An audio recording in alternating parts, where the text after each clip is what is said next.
Olá, pessoal!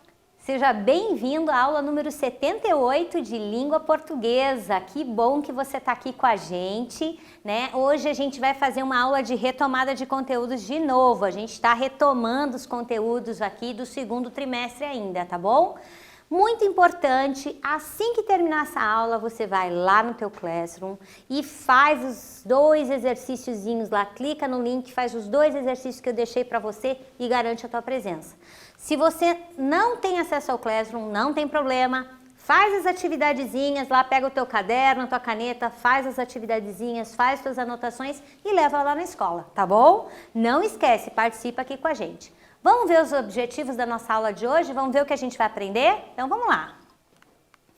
Objetivos dessa aula. Nós vamos ler textos compreensivamente, vamos analisar os elementos composicionais do gênero, vamos reconhecer o efeito de sentido decorrente da escolha de determinadas palavras e expressões, vamos identificar os efeitos de sentido dos modos e tempos verbais em uso no texto. Vamos lá então? Bastante coisa para a gente fazer. Já vamos começar com o texto. Vamos lá? Chuva forte e granizo causam estragos em cidades do Paraná. Moradores registraram destelhamento de casas e quedas de árvores em Curitiba e em municípios do Oeste, Sudoeste e Noroeste entre a noite de sexta-feira, 14, e a manhã deste sábado, 15. A chuva forte que atingiu diversas regiões do Paraná entre a noite de sexta-feira, 14, e a manhã deste sábado, 15, impressionou moradores e causou estragos em algumas cidades. O temporal com granizo causou danos em casas e quedas de árvore em Curitiba e em municípios do Oeste, Sudoeste e Noroeste. Queda de árvores em Curitiba. Em Curitiba, a Coordenadoria Municipal da Defesa Civil informou que registrou 13 ocorrências de quedas de árvores com bloqueio de passagem. Ainda conforme o município, não houve registro de feridos nem de desalojados ou desabrigados na capital. Vamos lá então? A cidade registrou rajadas de ventos de 49,3 km por hora, de acordo com o CIMEPAR, o Centro Nacional de Monitoramento e Alertas de Desastres Naturais, que é o CEMADEM, divulgou que houve acúmulo de 8,2 milímetros de chuva. De acordo com o CIMEPAR, a previsão de acúmulo de chuva para este sábado na capital é de 9,1 milímetros.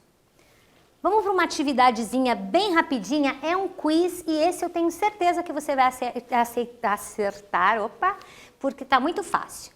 Qual é o gênero do texto que nós lemos? Letra A é um conto, letra B é uma notícia, letra C é uma reportagem ou letra D é uma carta do leitor? Vamos lá? Eu dou um tempinho para você e você responde essa para mim, tá? A gente já volta.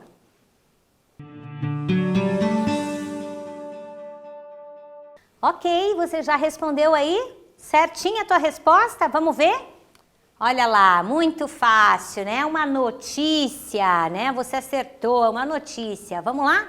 A notícia é um gênero textual pertencente a qual esfera de circulação? Será que ela é a notícia pertence à esfera política, à literária, à científica, à publicitária ou à jornalística? Essa também tá fácil. Eu dou um tempinho para você, você já me responde e a gente já volta, tá bom? Só um tempinho, já voltamos. Essa tava fácil, né? Eu sei que vocês já acertaram. Vamos lá? Então é lógico que essa é da esfera jornalística, a notícia é da esfera de circulação jornalística, tá? Agora, olha para essa atividade 2. Talvez ela te dê um pouquinho mais de trabalho, mas quais são as principais características do gênero textual notícia? Você vai marcar um X na que está certa, certo? É um texto de cunho informativo? Os textos são longos? É veiculado nos livros de história? A linguagem é formal, clara e objetiva? Os textos com títulos principal e auxiliar? Os textos em primeira pessoa são pessoais? O discurso é indireto? Os fatos são reais, atuais e cotidianos? Então você responde essa para mim, marca um X na que tá certa e a gente já volta, tá? Eu dou um tempinho para você.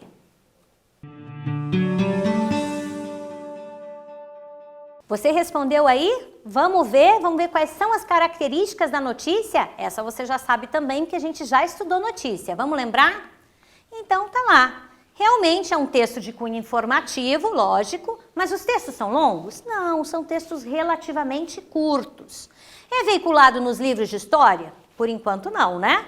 São em meios de comunicação, vários, internet, no rádio, na televisão, no jornal, na revista, tá? A linguagem é formal, clara e objetiva? Isso mesmo. Os textos têm título, principal e auxiliar?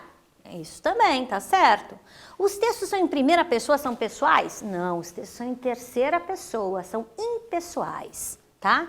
O discurso é indireto? É mesmo, tá bom? Os fatos são reais, atuais e cotidianos? Verdade também, tá certo? Essas são as características da notícia. Olha mais uma atividade aqui. Leia o título ou manchete da notícia. Chuva forte e granizo causam estragos em cidades do Paraná. Repare no verbo em destaque. Causam. Em que tempo e modo ele está? Então eu quero saber o tempo e o modo, tá? Você pensa aí bem direitinho, eu dou um tempinho para você e a gente já volta.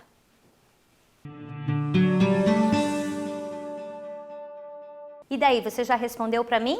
Em que tempo e modo está esse verbo aqui que está no título da notícia, na manchete da notícia? Vamos ver? Olha só, o verbo ele está no presente do modo indicativo, é o modo da certeza. Engraçado tá no presente, se é uma coisa que já aconteceu, né? Mas essa é uma característica do título das notícias. Na maioria das vezes, o verbo aparece no presente do indicativo para indicar como essa notícia é atual e indica uma certeza, tá? Por isso no modo indicativo. Apesar de, é claro, a notícia relatar algo que já aconteceu no passado, tá bom? Mais uma atividade, a atividade 4. Agora a gente vai reler o subtítulo. Repare no subtítulo. Moradores registraram destelhamento de casas e quedas de árvore em Curitiba e em municípios do Oeste, Sudoeste e Noroeste entre a noite de sexta-feira 14 e a manhã deste sábado 15. Esse verbo em destaque, registraram, em que tempo e modo ele está? Vamos pensar um pouquinho? Agora você me responde, eu dou um tempinho para você.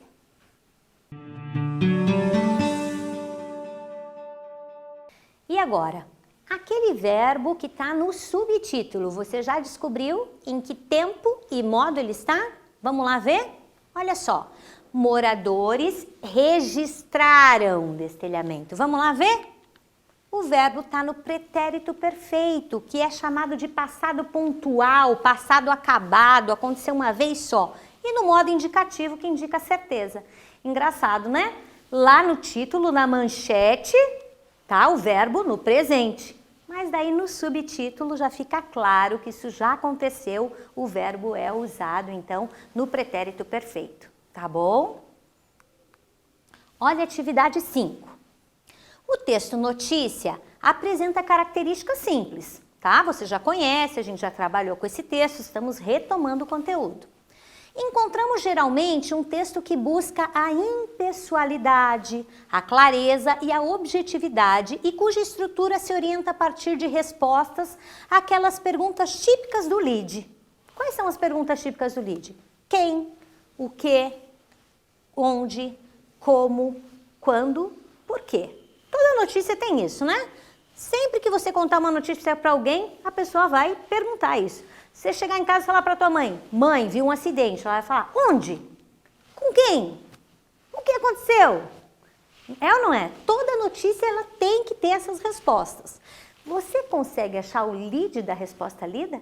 Eu vou voltar lá na notícia, você vai olhar a notícia e vai escrever para mim as respostas a essas perguntas, tá bom? Então, vamos lá, eu dou um tempinho para você.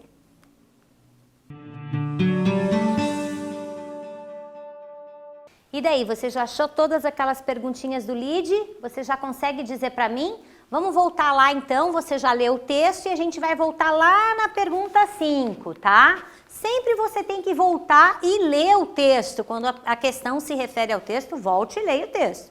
Vamos ver lá como é que dá essa resposta? Então, quem então? Os moradores que registraram. O que eles registraram? Chuva. Onde? Diversas regiões do Paraná. Como que foi essa chuva? Foi uma chuva forte. Quando? Entre a noite de sexta-feira 14 e a manhã deste sábado 15. Por que foi tão importante isso? Porque impressionou moradores e causou estragos. Então a gente tem aqui todos os elementos do LID, só ali no primeiro parágrafo, tá? Isso é muito importante porque toda notícia tem isso. Ali no primeiro parágrafo ela já te conta tudo. Depois ela vai te dar os pormenores, os detalhes, não é mesmo? Vamos para uma outra notícia? Essa outra notícia é um pouquinho mais antiga, né? Não é tão atual, mas ela vai também ter uns elementos bem interessantes para a gente analisar. Vamos lá? Metade dos candidatos do Enem 2019 fará a prova pela primeira vez, diz INEP. Em 2018, eram 33% de participantes novatos. Aumento seria explicado pela necessidade de justificar a ausência na prova. Dos mais de 5 milhões de inscritos confirmados no Enem 2019, 47% farão a prova pela primeira vez. Segundo o INEP, houve um aumento significativo de novatos. Em 2018, eram 33%, no ano anterior, 16%. Para o órgão, a principal hipótese que explica a mudança de perfil dos candidatos é a necessidade de justificar a ausência no exame. Desde 2018, eles só podem ter direito a uma nova isenção na taxa de inscrição caso expliquem o motivo de não terem comparecido à edição anterior. Essa exigência desestimularia que parte dos veteranos se inscrevesse no Enem. Então vamos dar uma analisada nessa notícia aqui. Então, repare aqui, metade dos candidatos do Enem de 2019 fará a prova pela primeira vez, diz INEP, é a manchete. Em 2018, eram 33% de participantes novatos, aumento seria explicado pela necessidade de justificar a ausência na prova. Leia o título e o subtítulo da notícia. Qual é a diferença de pontuação entre os dois? Eu quero que você dê uma olhada na pontuação e a gente já volta. Essa tá fácil.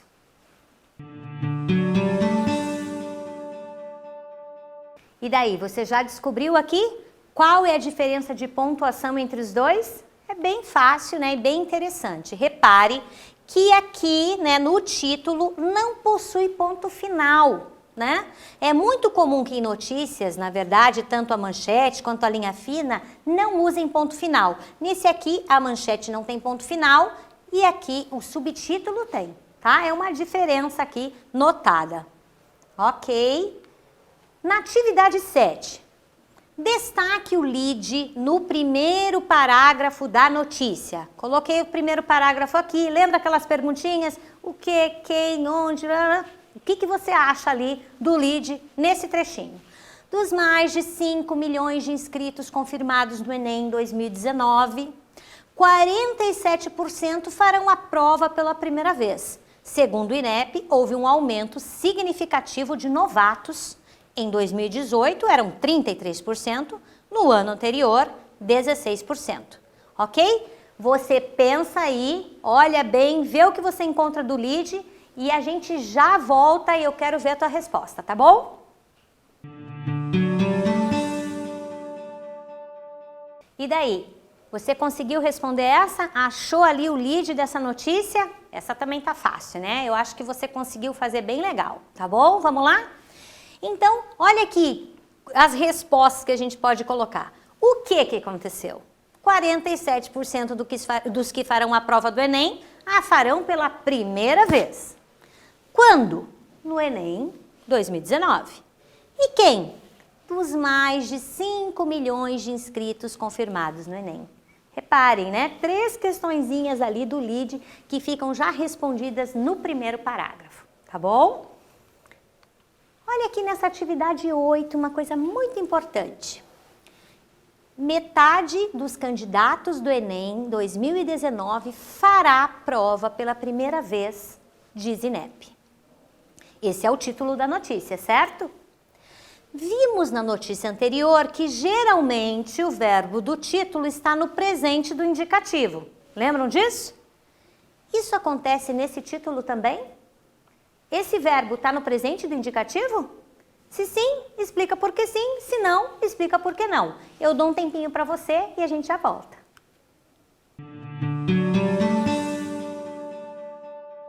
Você descobriu em que tempo e modo está aquele verbo do título ali? Será que ele está no presente do indicativo também, como eu disse para você que estava lá da outra notícia? Vamos ver?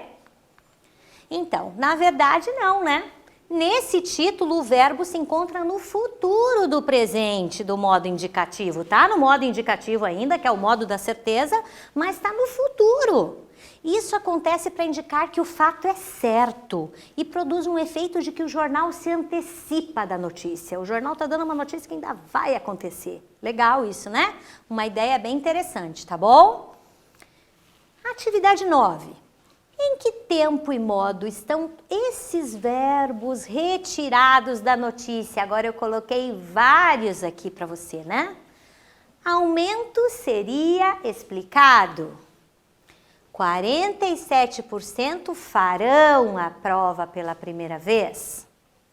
Segundo o INEP, houve um aumento. A mudança de perfil dos candidatos é a necessidade. Eles só podem ter direito. Expliquem o motivo. Desestimularia que parte dos veteranos se inscrevesse no Enem. Então, todos esses verbos aí, vários verbos usados na notícia, em que tempo e modo eles estão? Você já estudou bastante os tempos, os modos verbais. Eu vou dar um tempinho para você pensar, para você escrever e a gente já volta. Tá bom? Dou um tempinho para você, você vai lá, pensa direitinho, escreve para mim e a gente já confere as nossas respostas, tá bom?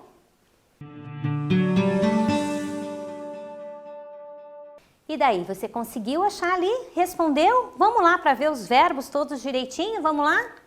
Então aqui, ó, para começar, aumento seria explicado, seria, né? Então tá no futuro do pretérito, né? Lá do modo indicativo, seria, né? A gente não tem certeza ainda lá no futuro do pretérito, apesar de estar no modo indicativo que indica certeza, esse é o futuro do pretérito. 47% farão a prova, já dá um futuro mais de certeza, né? Apesar do futuro ser meio incerto para todo mundo, ninguém sabe o que vai acontecer amanhã, mas o futuro do presente lhe dá mais certeza, né? Farão a prova pela primeira vez, tá? Futuro do presente também do modo indicativo, que é o modo que dá certeza. Segundo o INEP, houve um aumento, tá? Houve um aumento. Passado, pretérito perfeito. Passado acabado, houve um aumento também do modo indicativo. A mudança de perfil dos candidatos é a necessidade. É, tá? Tá com o quê? No presente é a necessidade, tá? Presente do indicativo, tá? O modo que indica a certeza. Desestimularia, futuro do pretérito, tá? Futuro do pretérito, que parte dos veteranos se inscrevesse no Enem e agora a gente tem um imperfeito do subjuntivo. E eu vou falar uma coisa para vocês. Normalmente esses dois verbos estão juntos, esses dois tempos verbais, né? Desestimularia que parte dos veteranos se inscrevesse no Enem, tá? Normalmente eles estão ali, ó, eles são bem amiguinhos, vai ter um futuro do pretérito junto com o imperfeito do subjuntivo, tá bom? Vamos lá? Vamos relembrar um pouquinho dos modos verbais, você se lembra bem direitinho disso? Os verbos, então, eles podem ser conjugados em 3 modos diferentes. O primeiro modo é o modo indicativo, é o modo da certeza. Quando você diz alguma coisa com certeza, você pode dizer, não, esse verbo está, então, no modo indicativo. O modo subjuntivo é o modo da dúvida, da hipótese. Pode ser que aconteça, ainda não é totalmente certo. Então, o verbo é conjugado nesse modo. E o modo imperativo é o modo da ordem, é o do pedido, do conselho. Ele também é chamado de modo injuntivo. Também depois a gente tem uns gêneros ali que são chamados injuntivos, tá? Os gêneros textuais. Agora, dentro desses modos, a gente também tem uma maneira de conjugar os verbos. Por exemplo, no modo indicativo, a gente tem um tipo de presente só, né? Um presente a gente tem, tá? A gente tem pretérito, tá? Que pretérito que a gente tem? E a gente tem futuro, presente, passado e futuro. Mas a gente tem 3 tipos de pretérito. Qual é o pretérito que a gente tem? Pretérito imperfeito, cantava, um passado inacabado. Eu cantava, tu cantavas, nós cantávamos essa música. Aconteceu muitas vezes no passado. Pretérito perfeito, cantou, aconteceu uma vez só, eu cantei, você cantou, ele cantava, ele cantou, nós cantamos, né? Aconteceu uma vez só. Mais que perfeito, cantara, tá lá atrás, né? Atrás desse passado que eu já estou falando para você. Futuro do presente, eu cantarei, tá? Cantarei. E o futuro do pretérito, eu cantaria, né? Parece que eu vou dar até, eu cantaria se acontecesse alguma coisa. O modo subjuntivo, ele já tem só 3 tempos. Presente, pretérito e futuro. O presente, como ele é o modo da dúvida, da hipótese, que eu cante, né? Que tu cantes, que ele cante, que nós cantemos. O pretérito imperfeito, se eu cantasse, se tu cantasse, se ele cantasse. O futuro, quando eu cantar, quando nós cantarmos, quando vocês cantarem, tá? E o modo imperativo não tem tempo, não tem presente, passado e futuro. A gente só tem o modo afirmativo e o modo negativo. Algumas características, que ele nunca vai ter a primeira pessoa, não tem eu, porque você nunca dá ordem para você mesmo, tá? Só tem tu, você, nós, vós, vocês, tá? E a gente coloca o não diante do imperativo negativo. Vamos resumir a aula de hoje, então? Nós lemos textos compreensivamente, analisamos os elementos composicionais do gênero notícia, reconhecemos o efeito de sentido decorrente da escolha de determinadas palavras, de expressões, identificamos os efeitos de sentido dos modos e tempos verbais em uso no texto, relembramos um pouco disso. Espero que vocês tenham gostado, que vocês tenham relembrado disso, muito importante. Vão lá no Classroom, respondam a chamada, façam atividade. Fiquem bem, um beijo para vocês. Tchau, pessoal.